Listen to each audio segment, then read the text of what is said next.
அஸ்ஸலாமு அலைக்கும் வரஹ்மத்துல்லாஹி வபரகாத்துஹு. நான் பேச வந்தது இன்றைக்கு இளைஞர்களின் சீர்கெடுக்க காரணம் பெற்றோர்களா சமூகமா என்ற தலைப்பில் பெற்றோர்கள் தான் காரணம் என்று பேசி என்னுடைய அணியை வலுப்புவதற்காக வந்திருக்கு.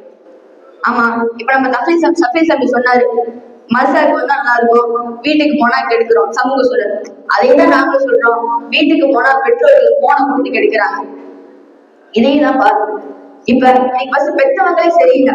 என் தந்தையே வீட்டுல உட்காந்து வீடு அடிக்கிறாரு, என் பையனே போய் வாங்கிட்டு வர சொல்றாரு. எத்தனையோ பெற்றோர்கள் இருக்கிறார்கள், இதை நம்ம பார்க்கிறோமா இல்லையா? நிறைய பெற்றோர்கள் என்ன நினைக்கிறார்கள், நம்ம பையன் வீட்டுக்கு போனா கெட்டு போயிடுவான், வெளியே போனா கெட்டு போயிடுவான், வீட்டிலே வச்சு வளர்க்குறாங்க. வீட்டிலே வச்சு அவனை வளர்க்குறாங்க. அப்ப அந்த வீடு என்பது ஒரு சிறிய வட்டத்தில் வைத்து அவனை சுருக்கி விடுறார்கள். எந்த ஒரு வெளி விவரமும் தெரியாமல் அவனை வளர்க்குறாங்க. உதாரணத்துக்கு சொல்லணுமா, எந்த மாதிரி வருவது தெரியுமா? அந்த வீட்டிலே வைத்து வளர்த்திருப்பார்களே அந்த மாதிரி வருவது. சுற்றி பார்க்க தாஜ்மஹால் போனான். இவனுக்கு தமிழ் லாங்குவேஜ், அங்க எல்லாம் ஹிந்தி லாங்குவேஜ். இவன் போய் கேட்கிறான், யார் இதை கட்டினாங்கன்ட்டு. அப்ப அவன் சொல்றான், மாலும் நைட்டு போயிட்டான். இவன் நினைச்சான், ஓ மாலும் நை தான் அதை கட்டிட்டாங்க இவன் நினைச்சிட்டான். அப்ப எப்படியாவது போறதுதான் இவன் இந்த மாலும் நையை பார்த்துட்டோம்னா இவன் நினைக்கிறான். அப்ப யாரோ ஒரு மோத்தான தூக்கி போயிட்டு இருக்க கேட்கிறான், யாரு மாலும் நைன்னு சொல்லுவார். இவன் நினைச்சிட்டா, ஓ மாலுனை மாலுனை இறந்து போயிட்டான்னு உட்காந்து அழுகுறாங்க. அப்ப நாலு தமிழ் தெரிஞ்சவங்க சொல்றாங்க, மாலுனைன்னு அப்படி இல்லப்பா, மாலுனைனா தெரியாதுன்னு அர்த்தம். அப்ப இன்றைக்கு இளைஞர்கள் இப்படித்தான் இருக்கிறார்கள். இதற்கு காரணம் பெற்றோர்கள் என்று நான் ஆணித்தனமாக சொல்வேன். என்ன நடுவரே, கரெக்ட் தானே? நடுவருக்கே தெரியுது இளைஞர்கள் சீர்கெடுக்க காரணம் பெற்றோர்கள். இன்றைக்கு முதியோரிடம் இருக்கிறது.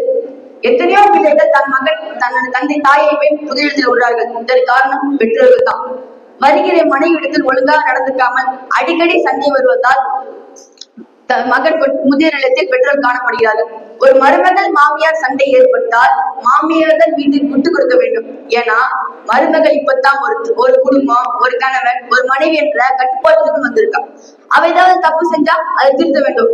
அதை திருத்தாமல் அவளை கொடுமைப்படுத்துறதோ அடிக்கிறதோ திட்டுறதோ சென்றால் மகன் கொண்டு போய் முதிர் இல்லத்தில் உள்ளாம தன்னுடைய மாமனார் வீட்டிலே விடுவான்.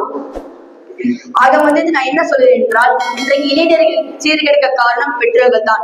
இது எங்களுக்கு எல்லாத்திற்கும் தெரியும், நடுவர்கள் தெரியும். நடுவரின் தீர்ப்பு எங்கள் அன்னைக்கு சாதகமாக அமைய வேண்டும் என்று கேட்டு என்னுடைய உரையை முடித்துக் கொள்கிறேன். அஸ்ஸலாமு அலைக்கும் வரஹ்மத்துல்லாஹி வபரகாத்துஹு.